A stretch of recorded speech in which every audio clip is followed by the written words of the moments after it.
Ô, gente, me perdoe aí, comecei a live atrasada hoje. Tivemos aí um piquinho de energia aqui. Ô, gente, faltou um tiquinho de energia aqui no meu setor e cheguei aqui atrasado um pouquinho, me desculpem.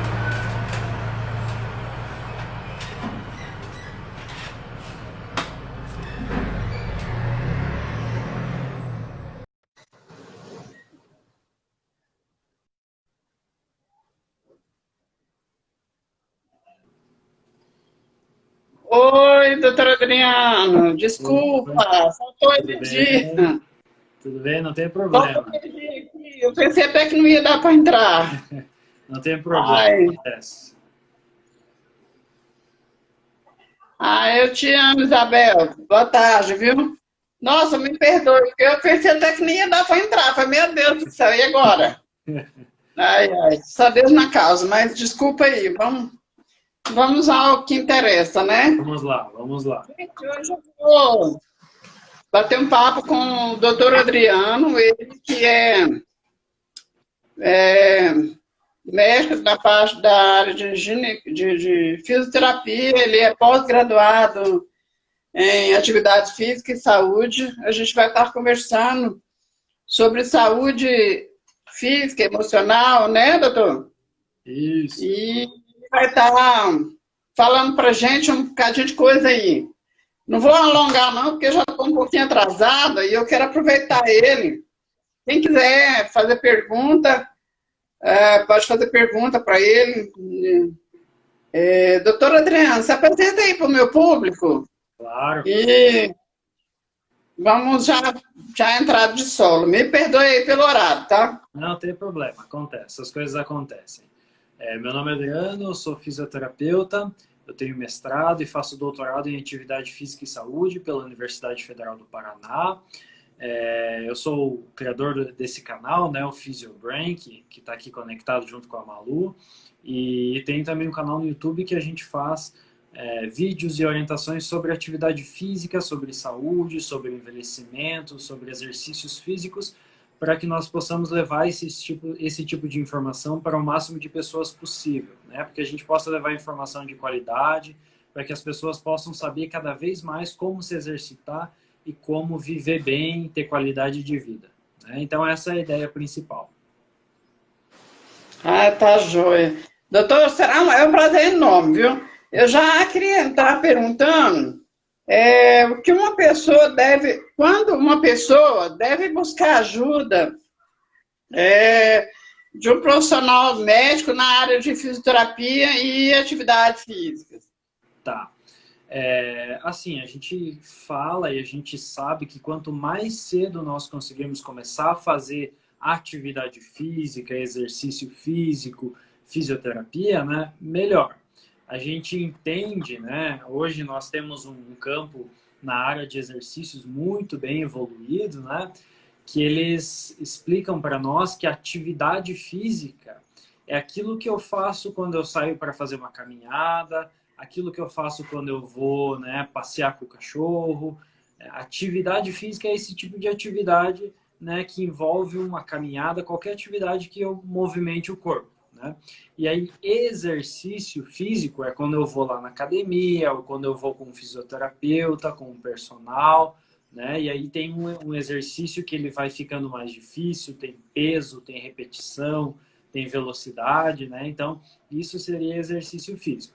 E o que nós encontramos assim na ciência atualmente sobre fazer exercício físico significa que nós precisamos fazer o quanto antes, né? Então, se nós queremos envelhecer com saúde, com qualidade de vida, a gente precisa fazer exercício durante a nossa vida toda, que aí a gente previne várias possibilidades de doenças. Por exemplo, hoje a gente já sabe que o exercício físico ele pode fazer com que diminua a probabilidade de se ter, por exemplo, doença de Alzheimer lá na frente. Então, se nós fizermos exercícios durante mais tempo, durante a nossa vida, a gente está prevenindo, por exemplo, uma doença de Alzheimer.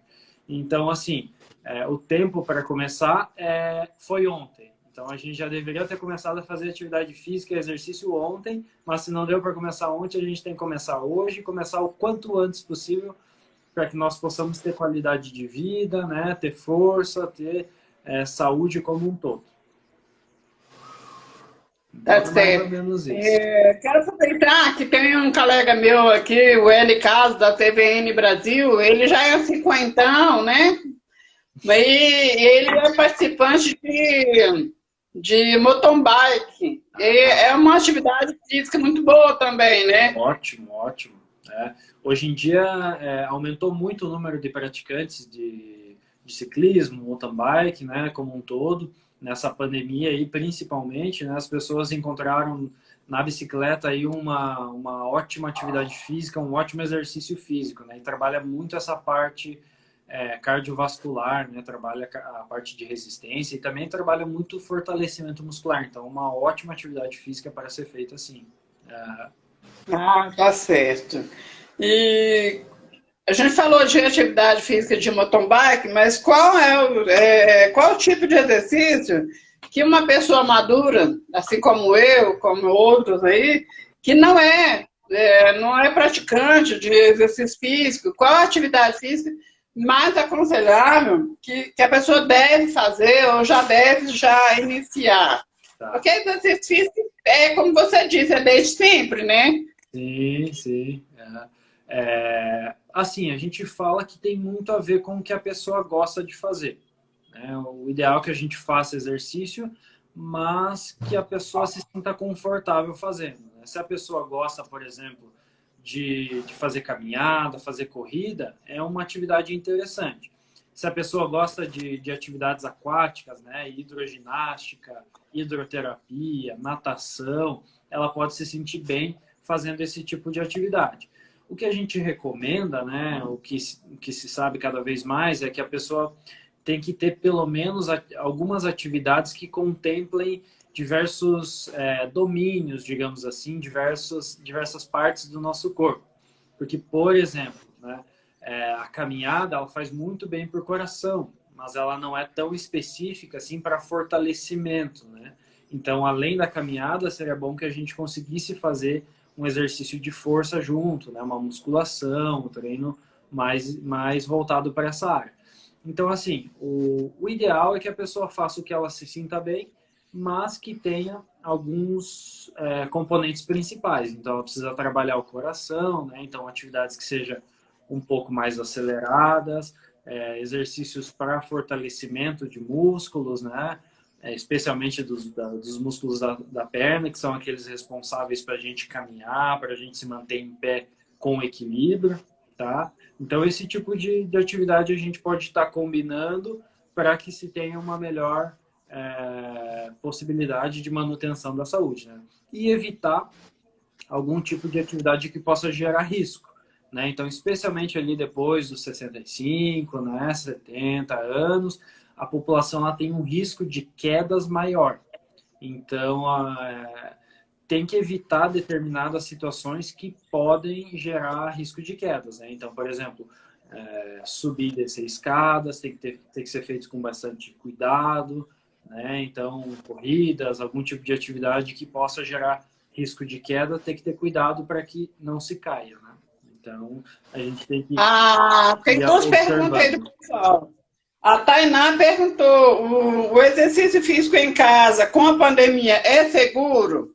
Aí a Sheila, do programinha Na Rede com Sheila, perguntou também assim: no caso da bicicleta ergométrica, qualquer pessoa pode comprar e praticar o exercício sem consulta médica? Duas perguntas, aí o senhor já responde aí, uma atrás da outra. Tá.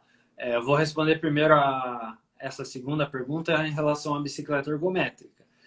Antes de qualquer atividade física, né, a pessoa tem que passar, é imprescindível que ela passe por uma avaliação profissional, que ela passe por uma avaliação médica ou com um profissional de educação física, fisioterapeuta, para que se tenha, né, segurança de fazer esse exercício para que ela não corra riscos, né? Tanto cardiovasculares, né, um risco dela fazer, por exemplo, um infarto, de ter um AVC. Então tem que ver como que está todo esse corpo. como que está funcionando o coração, tem que passar por alguns exames, né, para que não se tenha riscos. Então, tem que fazer esse tipo de cuidado ali também, tá? Então, assim, uma avaliação médica antes de começar uma atividade física é essencial. Ainda mais se a gente já passou ali de uma certa idade, né, 45, 50 anos, a gente sabe que os riscos cardiovasculares aumentam muito. Então, a gente tem que ter bastante cuidado antes de iniciar, mas a bicicleta ergométrica é um ótimo exercício para a gente fazer em casa, sim, desde que com segurança. Ah, tá. Então, E a já outra pergunta, respondendo, qual que era mesmo? qualquer pessoa pode e é seguro fazer exercício em casa em qualquer idade, é isso? Ah, tá. Deixa eu já Isso. responder junto. Principalmente por conta da pandemia, né, a gente verificou um número elevado de pessoas começando a fazer mais atividades físicas em casa.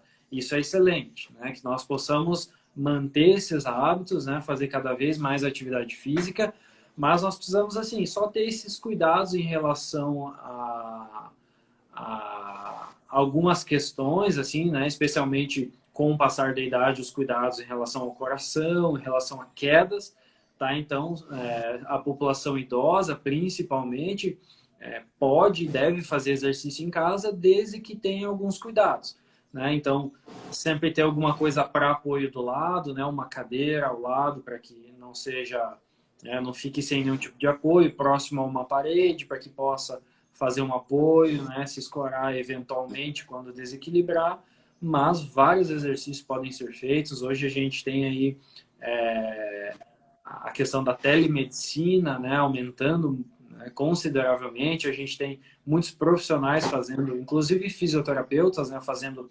teleconsultas, telemonitoramento de saúde. E isso eu acho que é uma tendência que a gente tenha cada vez mais pessoas fazendo atividades físicas em casa, né? Então a gente precisa ir se adaptando e já aprendendo os cuidados necessários para que a gente consiga, sim, fazer exercício em casa. E eu acho que é uma excelente possibilidade de estarmos fazendo. Ah, tá certo. Inclusive, com a pandemia, cresceu muito essa questão de profissionais da área de fisioterapia e personal trainers, orientar as pessoas a fazerem exercícios em casa, né? Eu mesmo participei de alguns programinhas aqui como influenciadora para divulgar e também fazer mesmo, né? Só que eu sou meio teimosa, né? Eu gosto mais de fazer caminhada, eu gosto do ar livre, gosto de ouvir os pássaros cantar e também aproveito para levar minha cachorrinha para caminhar. Eu prefiro mais assim, eu sou meio preguiçosa para fazer exercício em casa. Mas tá vendo, e eu não sou da área, mas eu acho assim, como idosa, eu acho que a gente tem também que ouvir o corpo, né? A gente também não pode esforçar demais, né? Tipo assim, querer aquela coisa, fazer uma coisa demais, começar de leve, né? O importante é manter, assim, a frequência, eu acredito, né? Sim, sim. A gente tem que ter no exercício físico também a questão da disciplina, né? Que a gente tem que tentar fazer todos os dias, né? Pelo menos 3 vezes por semana. E aí, nessa questão que você falou, para manter, a gente sabe que a gente precisa ali fazer pelo menos 150 minutos por semana de exercício físico, né? Então, se a gente for pensar, é mais ou menos 1 hora se for fazer 3 vezes na semana. Então, segunda, quarta e sexta, se a gente fizer 50 minutos, dá 150 minutos. É isso que a Organização Mundial da Saúde tem uma instituição que a gente chama que é o Colégio Americano de Medicina do Esporte, que é um dos que regem assim as normas de orientação de exercício físico, tá? Então, se a gente quer manter a saúde, a gente tem que fazer pelo menos esses 150 minutos na semana. Se a gente quer melhorar, a gente tem que fazer um pouquinho mais e variar especialmente os tipos de exercício que a gente faz, né? Então, além da caminhada, fazer uma musculação, né, bem orientada com um profissional, fazer uma hidroginástica, né, fazer meditação, fazer alongamentos. Tudo isso é essencial para que a gente consiga manter e melhorar a nossa saúde. Ah, tá certo.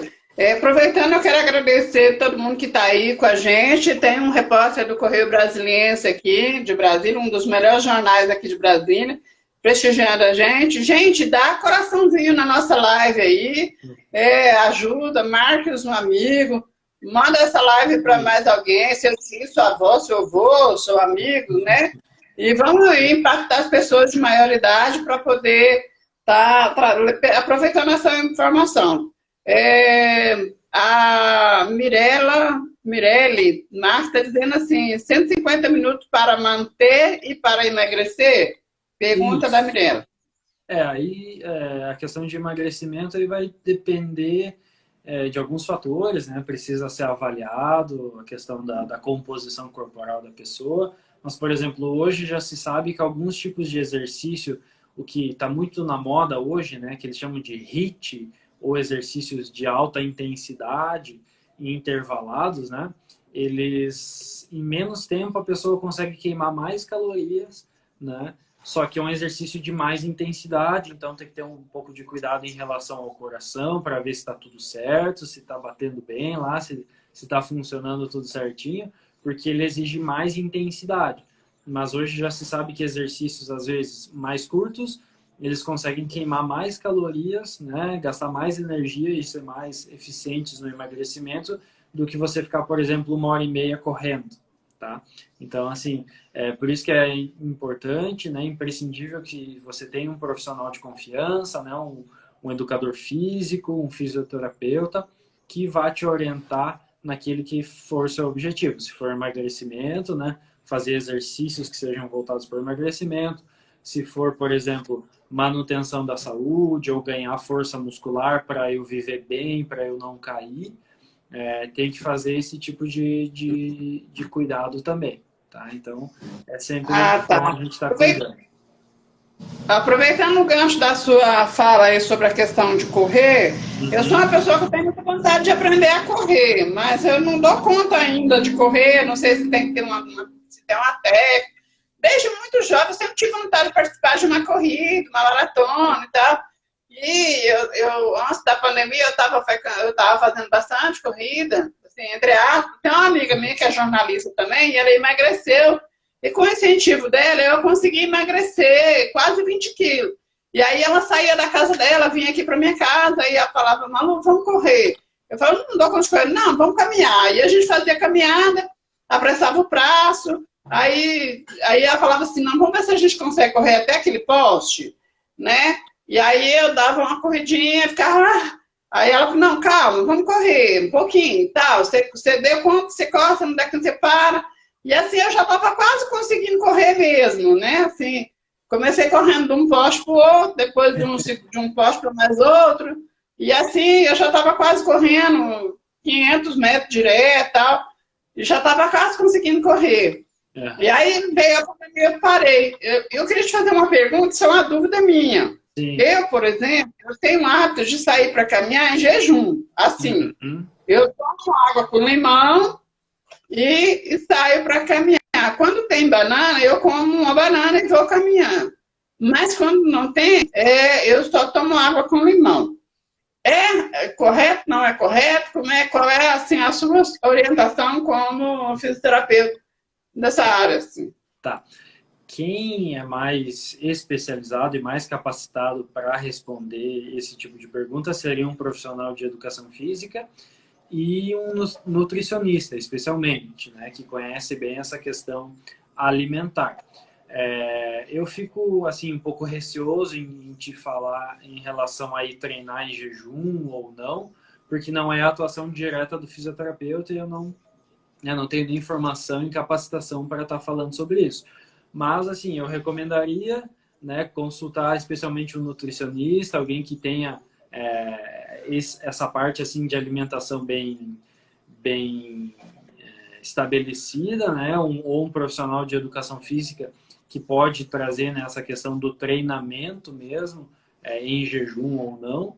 Mas, hoje em dia, a gente vê bastante o pessoal falando sobre treinar em jejum, sobre fazer exercício em jejum, mas a gente tem que ter alguns cuidados, assim, né? Especialmente se você for tentar correr, que não é uma atividade que você está muito acostumada ainda, né? Ela pode ser um pouco extenuante, digamos assim, né? Uma atividade que vai demandar de bastante energia para você fazer atividade e às vezes está sem um suprimento alimentar ali para te fornecer essa energia. Então pode ser que deu um pouquinho ali de tontura, talvez uma dificuldade nesse sentido. Então, só assim, um cuidado para não ficar sem forças durante o exercício, tá? Mas o ideal é ver com um nutricionista, fazer uma avaliação, ver quanto tempo que o seu organismo consegue ficar em jejum, né? Consegue fazer as atividades em jejum. Tudo bem? Tocou telefone aí. Tocou aqui, já. É aqui. Tem uma pergunta aí que diz assim, ó, os idosos que apresentam dores articulares ou dificuldade motora podem fazer exercício? Porque é aconselhar fazer repouso. Sim, não. Uma pergunta aí, acho que dá... Deixa eu ver. Da Thalita. Uhum. Na verdade, pessoas com dores articulares, dores nas juntas, né, precisam fazer exercício, né? Exceto alguma condição muito específica, ela precisa fazer exercício, precisa fazer fortalecimento, precisa fazer alongamento, só que isso precisa ser avaliado pelo fisioterapeuta, tá? Então, ele precisa ter um cuidado para saber qual que é o limite de cada articulação, qual que é o limite de cada movimento que pode ser feito para saber qual que é a dor dessa pessoa. Se a origem da dor, né, ela precisa ser avaliada. Se a origem da dor é porque a pessoa teve uma contusão, né, uma lesão específica ali, ou se é uma dor porque a pessoa está muito tempo parada ultimamente. Então, precisa se avaliar, né, para ter um cuidado para fazer uma orientação de exercício. Mas, normalmente, pessoas com dores em articulações, pessoas com dores crônicas, pessoas com fibromialgia, que sentem muitas dores, precisam fazer exercício, precisam fazer um movimento, precisam sair, né, normalmente dessa posição de mais passividade, de ficar muito parado, só em repouso. Precisa de movimento, sim. Ah, tá certo. Beleza. É perigoso fazer exercício sem acompanhamento, sem orientação? Sim, bastante. Hoje a gente vê a internet como algo que traz muitos benefícios, né? Muitas informações, muitos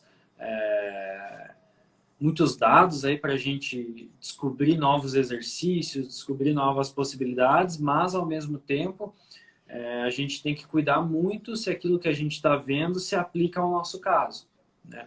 Hoje eu não teria, né, como uma pessoa que está começando a fazer exercício, querer fazer, repetir o que aquele blogueiro lá que treina há anos e tem uma alimentação super regrada, não tem como eu chegar, né, nessa pessoa começando do zero. Então, assim, eu preciso de tempo para adaptar.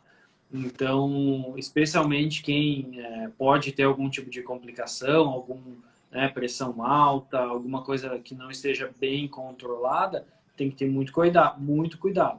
Não só pelo risco em si, né, mas pela possibilidade de você estar fazendo um exercício que não vai te gerar tanto benefício e às vezes pode até gerar uma lesão, né? Pode fazer com que você se machuque fazendo exercício, você caia fazendo exercício, né? Então tem que ter bastante cuidado para que seja bem prescrito, para que você não gere um risco desnecessário. Então, a orientação do fisioterapeuta, se for o caso, é muito importante, né? É essencial se for uma atividade física com um profissional de educação física, um personal, é essencial que a pessoa faça acompanhado, pelo menos, né, a avaliação e as orientações de exercício que a pessoa vai fazer, mesmo que não seja todo dia com aquele personal, todo dia com aquele fisioterapeuta, né? A gente fala que nós, profissionais da saúde, a gente tem que fazer também educação em saúde. A gente precisa educar a população a saber se movimentar, a saber, por si só, fazer exercícios, né, e manter a sua qualidade de vida, mesmo que ela não esteja todo dia com aquele profissional.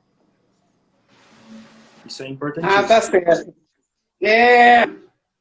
Eu estava aqui pensando, enquanto você estava falando aí, o seguinte, por exemplo, graças a Deus, eu sou uma pessoa saudável, né? Eu só fui no hospital 2 vezes para ganhar meu filho e minha filha. Graças a Deus. Quando eu era criança, eu era muito doente. Lá na roça, lá no interior, né? não conhecia hospital. Mas, graças a Deus, assim, depois que eu cresci mesmo, nunca tive problema de saúde, né? Depois que eu fiz 50, eu comecei a ter alteração na pressão. Mas, graças a Deus, assim, fica mais ou menos estável, né? O médico, e o único problema que eu tenho também é de insônia. Mas, tirando isso, assim, nada muito bravo, nem muito crônico, eu não tenho problema de saúde, assim. Eu estava aqui pensando, quando que uma pessoa deve começar a se tratar preventivamente, mesmo que ela não ache que não tem nenhum problema de saúde, igual é o meu caso. Uhum. A partir de quando ela começa, ela deve ter pelo menos uma ou duas vezes no ano, e o médico, não tem nada, só sabe, mas vai que, né? Sim, se não procura, sei lá. Sim. Então, assim, se a pessoa não tem nenhuma alteração, nenhuma doença específica, né? Que pelo menos uma vez por ano ela faça um check-up, faça exames, vá no médico, né? Para ver se está tudo em ordem, se não teve nenhuma mudança. Se a pessoa tem já alguma alteração, normalmente ela já faz acompanhamento, né? Já vai no cardiologista, já vai no neurologista, isso já é um pouco mais conhecido. Mas se a pessoa não tem nenhum problema, que pelo menos uma vez por ano ela vá, tá? E o exercício físico ela pode começar assim que ela tiver, né, essa liberação médica, assim que ela fizer as avaliações, ela já pode começar e deve começar, né? Para que ela consiga já, nesse momento, começar a prevenir possíveis condições lá na frente e ela se mantenha bem, se mantenha com saúde. A gente sempre fala, é muito mais fácil manter minha saúde do que recuperar lá na frente, né? Do que depois que ter um problema eu recuperar. É muito mais fácil fazer exercício e manter meu coração saudável do que eu ter um infarto ou eu ter um AVC, né? E isso gera muitas complicações lá na frente. Então, se a gente conseguir manter com exercício físico, com atividade física, com exercícios cognitivos, né? Desafios cognitivos para o nosso cérebro, a gente mantém a nossa saúde cerebral e a nossa saúde do corpo como um todo. Então, é bem interessante que a gente comece o quanto antes. Então, assim, se a pessoa quer saber quando ela precisa começar exercício físico, quando é bom, né? Foi ontem. Então, se não deu para começar ontem, a gente pode começar hoje. Tem que começar o quanto antes. Então, atividade física, né? Tem até um artigo científico, né? Que eles falam que exercício físico é remédio. Ele controla a pressão arterial, ele previne alguns sinais de envelhecimento, ele diminui ansiedade, ele melhora a insônia, ele melhora, né, pessoas com alterações neurodegenerativas têm benefícios. Então, quanto mais exercício e atividade física a pessoa fizer, melhor vai ser. E quanto antes começar, melhor vai ser também. E falando em exercício físico, que é remédio, eu estava aqui lembrando que a gente deve também exercitar a nossa mente, né? Porque se a mente não é exercitada, ela também vai atrofiando, né? Sim, sim, com certeza.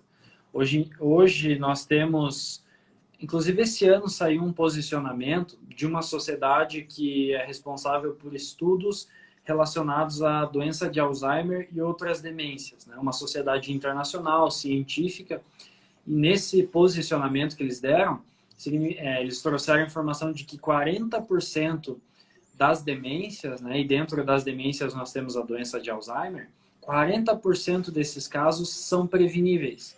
Então, assim, com exercício físico, com exercícios cognitivos, com tarefas cognitivas para manter o cérebro funcionando, a gente consegue prevenir aquilo que poderia, né? A gente consegue evitar aquilo que pode ser evitado. Então, com exercícios físicos, com exercícios cognitivos, a gente consegue manter o nosso cérebro ativo e também com tarefas cognitivas, com desafios cognitivos, a gente pode manter o nosso cérebro ativo. Então, assim, já se sabe, por exemplo, que aprender um novo idioma depois da vida adulta, depois da vida adulta, reduz quase em 50% a chance de ter Alzheimer também. Então, assim, aprender um novo idioma, aprender um instrumento musical, aprender a mexer no computador, aprender a programar. Muitos estudos têm indicado que esses tipos de novas aprendizagens, eles fazem o que a gente chama lá de neuroplasticidade. A gente facilita, a gente faz com que o nosso cérebro ele forme novas conexões e ele demore mais para envelhecer, tá? Então, se a gente conseguir fazer esse tipo de estímulo, esse tipo de atividade, a gente tem muitos benefícios para o nosso cérebro e, consequentemente, para a nossa saúde como um todo também.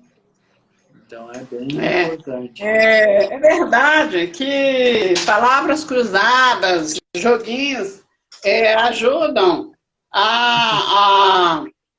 ajudam a ginástica mental. Olha que quem está aqui querendo atenção. Ajuda. Esse tipo de atividade é bom. São desafios cerebrais que são criados, né? Então, são formas a gente estar estimulando e mantendo o nosso cérebro ativo. Então, palavras cruzadas, caça-palavras, jogos mentais, né? Então, joguinhos de computador, jogos de celular, jogos de cartas, né? Também baralhos, dominó, tudo isso quebra-cabeças, são excelentes formas a gente utilizar para manter o nosso cérebro ativo e fazer a maquininha funcionar lá dentro dos nossos neurônios, né? E como a gente fazer para manter a mente jovem? Então, assim, é uma combinação de fatores daquilo que a gente veio falando, né? Então, atividade física é especialmente importante porque ela faz alguns processos de liberação de alguns neurotransmissores lá no cérebro. Então, assim, ele libera alguns elementos lá no nosso cérebro que facilitam o nosso cérebro a se manter saudável, a formar conexões. Então, a atividade física é imprescindível. Nós precisamos fazer atividade física, exercício físico regularmente. Então, não é só fazer um dia e ficar 2 meses sem fazer, né? Então, todos os dias, ou pelo menos 3, 4 vezes por semana, né? E diversos tipos de exercícios diferentes, porque a gente sabe que os exercícios, eles atuam de formas diferentes, né? Então, o exercício que a gente chama aeróbico, né? Ou cardiovascular, que a gente faz caminhadas, corridas, bicicletas, natação, trabalha muitos benefícios para o coração e para o cérebro. E aí a gente precisa também de exercícios de força que trabalham de outra forma para gerar benefícios lá para o cérebro, mas também tem os benefícios musculares e ósseos que a gente verifica, né? E exercícios cognitivos também para formar novas conexões, gerar novos aprendizados, novas memórias, né? Fortalecer conexões que a gente já tem e criar novas. Então, se a gente conseguir conciliar exercício físico, exercício cognitivo, né? Com essas estratégias que a gente falou, exercício de fortalecimento, socialização, então, se relacionar com pessoas da família, ter círculos de amizade, né? Cuidar da parte espiritual, tudo isso influencia muito para o nosso cérebro funcionar bem, não envelhecer, né? Se manter saudável por mais tempo possível. Então, essas são as dicas de ouro aí. E alimentação saudável também imprescindível. Ainda falando da saúde mental, você acha que a meditação ou a prática do silêncio ajuda a acalmar a mente e ajuda a trabalhar mais essa questão mental? Sim, sim. Tanto mito, né? Eu queria já perguntar se era só um mito. Não, tanto a meditação em si, práticas, né, de yoga, outras estratégias, né, de meditação e concentração vêm sendo comprovadas como formas de diminuir a ansiedade, diminuir risco de depressão, né, e suas consequências que podem acontecer depois. E o exercício físico também tem comprovações que ele diminui o risco de depressão, diminui a ansiedade, melhora a percepção de bem-estar da pessoa como um todo, né? Melhora o sono, uma pessoa que dorme bem, ela é menos ansiosa, ela tem menos alterações cognitivas, porque quando a gente não dorme bem, o nosso cérebro ele retém muitos elementos que são tóxicos para o nosso cérebro. Então, a gente precisa dormir bem para ser menos ansioso, para que a gente consiga viver bem, né? Ter uma cognição e uma memória muito boa também. Então, exercício físico, meditação, concentração são bem importantes também para a nossa saúde cerebral e para a nossa saúde como um todo.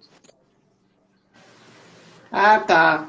E falando em yoga, em prática de meditação, me lembrei que envelhecer é uma escolha, né? Por exemplo, eu vou fazer 60 anos, agora em abril, né? Daqui 5 meses, e eu ainda não me sinto uma senhora velha, né? Não me sinto velha, eu me sinto muito do contrário, eu sou muito jovem. Viu? Não que eu tenha vergonha, eu tenho o maior prazer em falar que eu já tenho 60 anos, e eu curto esse momento, até porque tudo de bom está acontecendo na minha vida agora.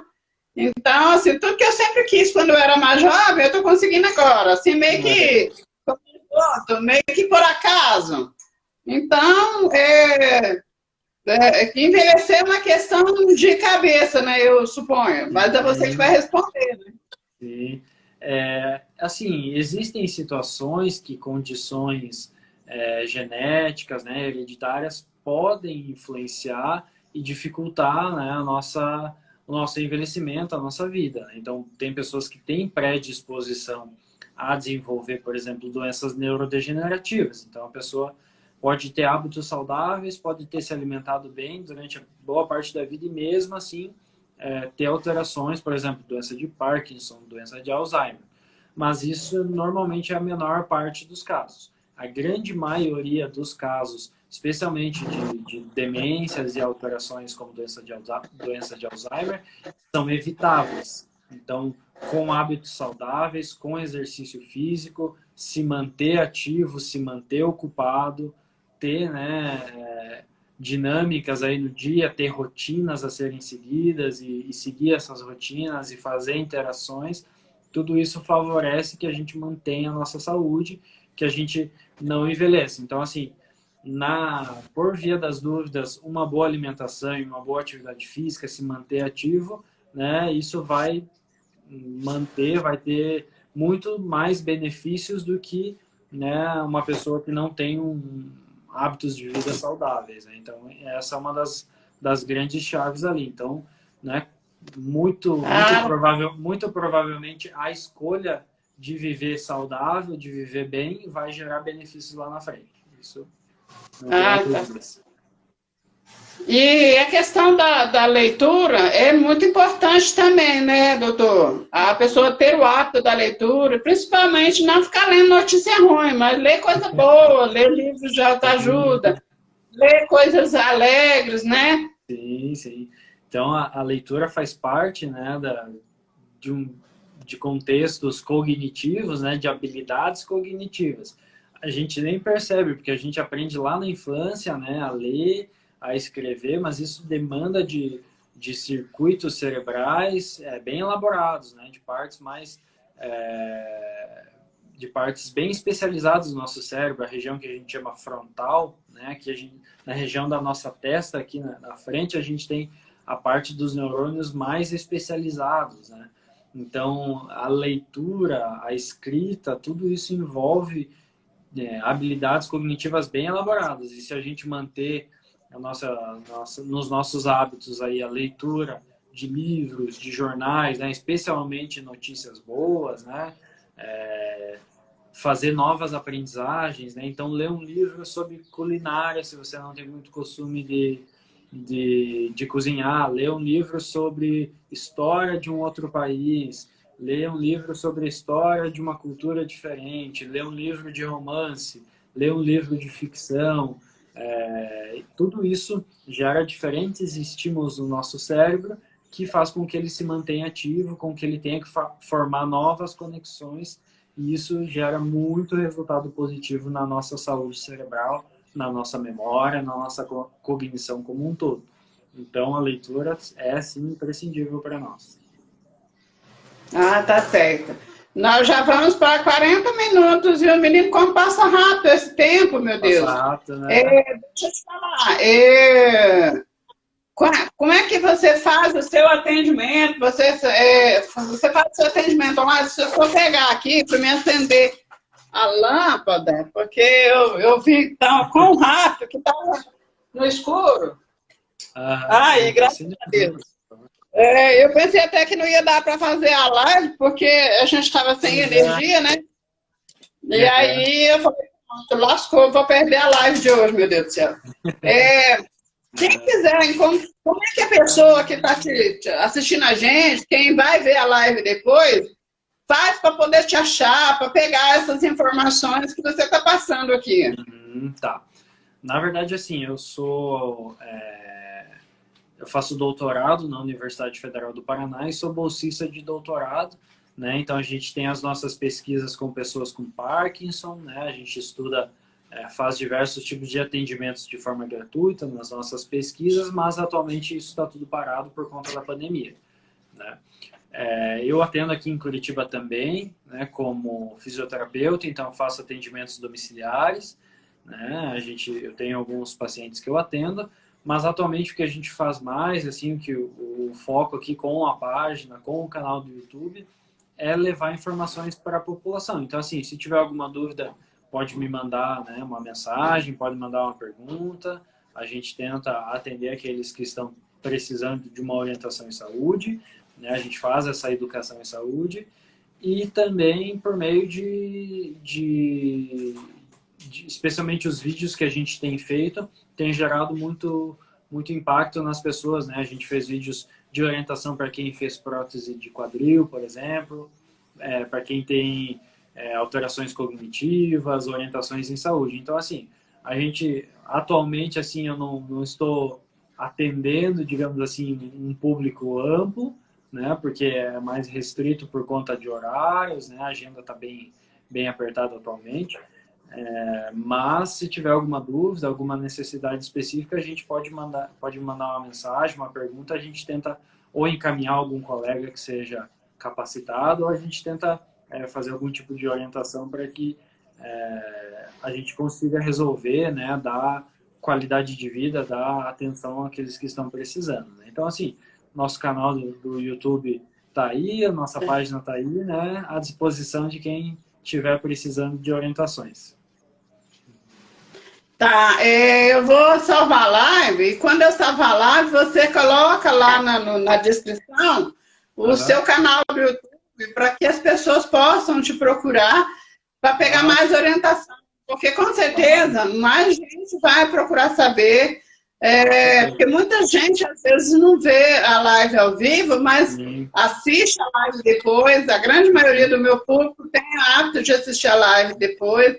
Bom. Tanto que depois de salva, dá uma audiência bem bacana. Legal. E aí você deixa suas informações lá para que as pessoas possam te encontrar, ou pelo YouTube, ou pelo próprio seu Instagram. Tranquilo, tá ótimo. Uhum. Tá ótimo. No seu Instagram, foi onde eu te achei, você dá dicas, né? Sim, de fisioterapia e exercícios, de orientações de saúde, né? Isso, o último mês foi um pouquinho mais corrido, porque eu estou num processo bem importante assim do doutorado, de escrita do projeto, né? E eu dei algumas aulas na pós-graduação também, de final de semana, então eu dou aula para quem está fazendo pós-graduação em fisioterapia, e daí foi um pouquinho mais corrido, eu não consegui alimentar tanto o Instagram e o YouTube, mas eu já estou gravando novos vídeos, a gente vai postar nas próximas semanas, aí nos próximos dias. Normalmente eu posto 2 vídeos por semana, com dicas bem simples, assim, para que a gente consiga atingir o máximo de pessoas possível, né? Para que mais pessoas saibam sobre saúde, para que mais pessoas tenham essas informações de forma simples, né? É uma coisa que eu até coloquei no meu canal quando eu comecei, que hoje eu vejo que a gente estuda muito lá no mestrado, no doutorado, a gente produz muita coisa, mas isso nem sempre chega para quem está, para a população, nem sempre chega para quem está no dia a dia, né? Então a ideia é levar informações de forma simples para tirar dúvidas, para solucionar alguns casos que podem ser muitas vezes solucionados com uma orientação simples de um profissional, né? Então, assim, meu Instagram está à disposição, vou colocar ali, né, o link para quem quiser acessar, tem o link da bio ali que tem todos os links daquilo que a gente faz, eu dou alguns cursos online também, então quem quiser dar uma olhadinha, tem os links ali, tá tudo disponível para quem quiser saber um pouquinho mais. Ah, tá certo. Ó, eu vou salvar a nossa live, que já deu 45 minutos. Olha aí. Eu vou encerrar por aqui para poder a gente poder salvar a live. E eu te agradeço demais por esse seu tempo dispensado a nós. E peço perdão pelo atraso que faltou. Hoje choveu um bocado aqui em Brasília. E porque às vezes tem pico de energia em alguns lugares. E aí eu atrasei um pouquinho, tá bom? Então, muito obrigada. Agradeço o convite. Agradeço muito o convite e a oportunidade. Obrigado, um abraço. Um abraço. Tchau, tchau, gente. Obrigado. Tchau.